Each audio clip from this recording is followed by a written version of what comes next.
Welcome back. We're tackling some talking points in our next panel. Transit President Andy Byford says goodbye for good to the MTA. Here to break this down are CBSN New York's urban affairs expert Mark Peters and Lucy Lang, a former prosecutor in the Manhattan DA's office. So let's talk about Andy Byford. He was supposed to be the savior of the MTA, and now he's gone. What does this mean for the subways? This is terrible news for the subways and terrible news for everybody who rides the subways. In the last 2 years, he did, a phenomenal job of getting us from, something like a 50% on-time rate to an 80% on-time rate. But there's still a huge amount of work to be done. And I think that it's going to be very, very hard for the governor to recruit somebody anywhere near as talented as Byford after he essentially ran Byford out of town. Lucy. I was on the A train this morning and stalled underground for at least 12 minutes, and I have to say that the folks on the train with me seemed grouchier than usual. So I think that New Yorkers are reacting to his resignation. So are we blaming Cuomo for this, or are we blaming the, let's be fair here. There was a tension because of the need for new technology. Well, I think that, was there a tension because of the need for new technology and some disagreements there? Sure. But there was a bigger tension. I mean, the first job, probably the most important job of any chief executive in either a private company or in government, is to recruit and then retain really talented people. And Andrew Cuomo failed on doing it. Cuomo said he was in the job for 2 years. Nobody does it for a lifetime. Lucy, how do you feel about that? Look, he was a visionary recruit, and he did an outstanding job. And I think that we can't really assess this until we see who's put into the position next. Of course, the subways are the lifeblood of the city, and it has to be someone who is of that caliber. But 2 years, to be honest, 2 years is just the blink of an eye in terms of this kind of work. You want somebody, when you're talking about turning around a mass transit system as big and complex as New York's, you want somebody who's going to be on the job 5, 6, 8 years. We've never had that ever.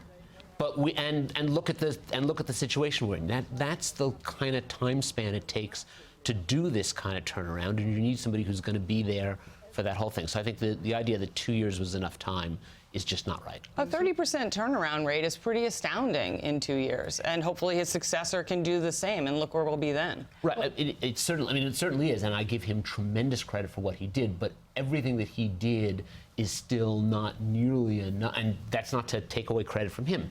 In 2 years, he did a phenomenal amount of work, but that's part of the reason why this is a 6 to 8 year project, because we're still at 80% on time. That's getting to work 1 day a week late. So, but here's the real question. Should the state continue to run the city's transit system, or should, as Corey Johnson said, should there be a municipal takeover of the transit authority part of the MTA? Lucy?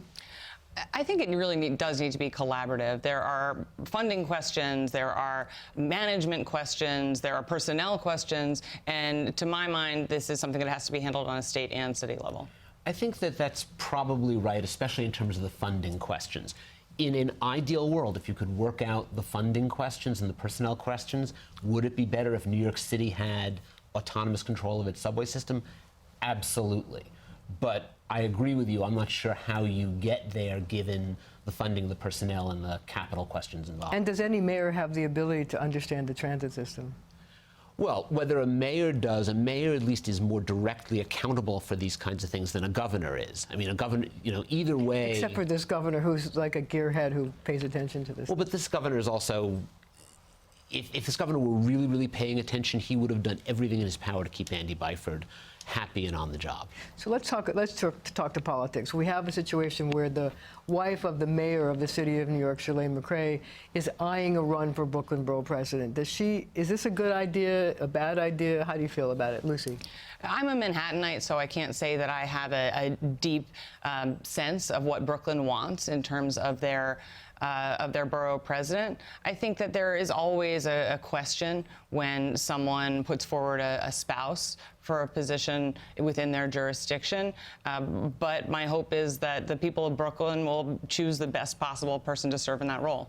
Right. Well, I'm a Brooklynite, and I'm not sure I know what the people of Brooklyn want either. But let's talk about the idea of the fact that the mayor of the city of New York is trying to cut a deal with, apparently, allegedly, with the Brooklyn officials to support his wife. Well, look, which, by the way, opens up donor channels and things like that, which you know a lot about, Mark. I sure do. So on one level, obviously you can't blame anyone for helping their spouse achieve a job that they want, if indeed it's a job she really wants. On the other hand, I think that given that he is mayor, he needs to be enormously careful, much more careful than he's been in the past, as we've seen, about how he goes about using the office of mayor to promote the candidacy of his wife.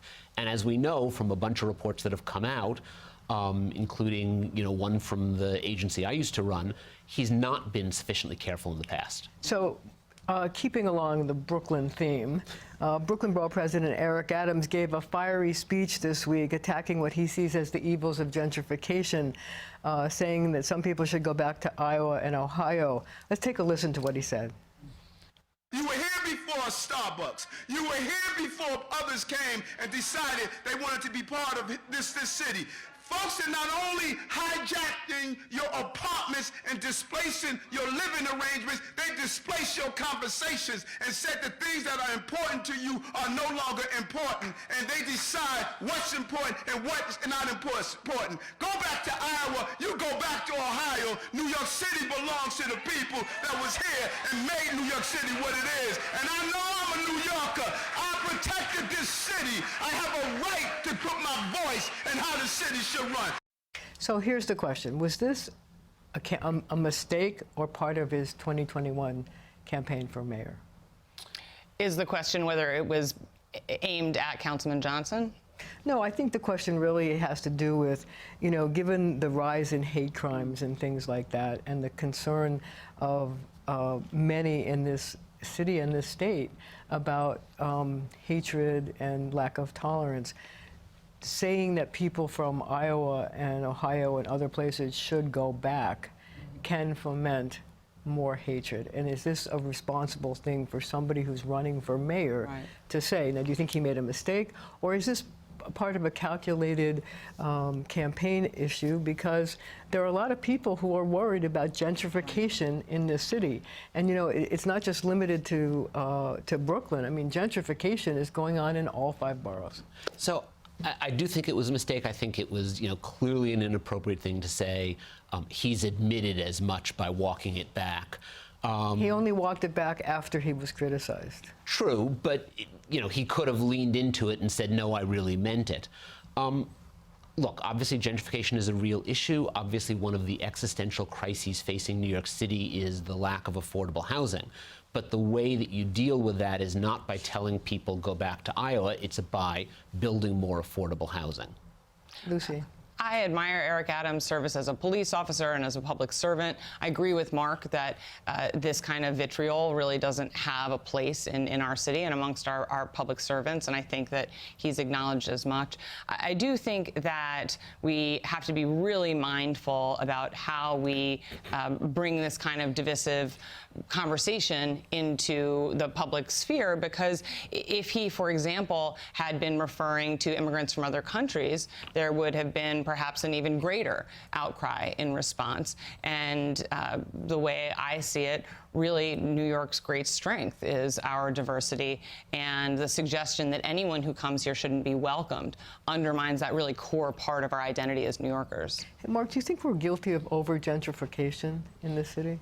I don't know that we're guilty of over-gentrification, because obviously we want people coming to New York. New York for 200 years, 300 years, has had people coming to New York. I do think we're guilty of not dealing with the consequences of gentrification, which is the loss of affordable housing. So the reason gentrification is a problem is not because people from Ohio want to move here. We want people moving here from all over. The reason it's a problem is that we haven't taken the steps that are necessary to make sure that we have a stable and ever-increasing supply of affordable housing, so that people who have been living in New York for a long time can afford to continue living in New York. So I just That's want the to problem we gotta quickly tackle. talk about the state budget and the fact that the governor is trying to say that there's really no $6 billion gap and that we can balance it by cutting Medicaid and other spending. I wonder if you think that this ultimately will lead to new taxes as members of the legislature try to compensate for what looks like shortages in education and Medicaid aid. Quick answers, because we're almost out of time. I think that if we see new taxes, it'll be at the 11th hour and 59th minute when nothing else has worked. As a criminal justice reformer, my biggest concern with the budget is that the city and state are building out appropriate infrastructure to deal with the criminal justice reforms that have just gone into effect. Thank you both for joining us today on The Point.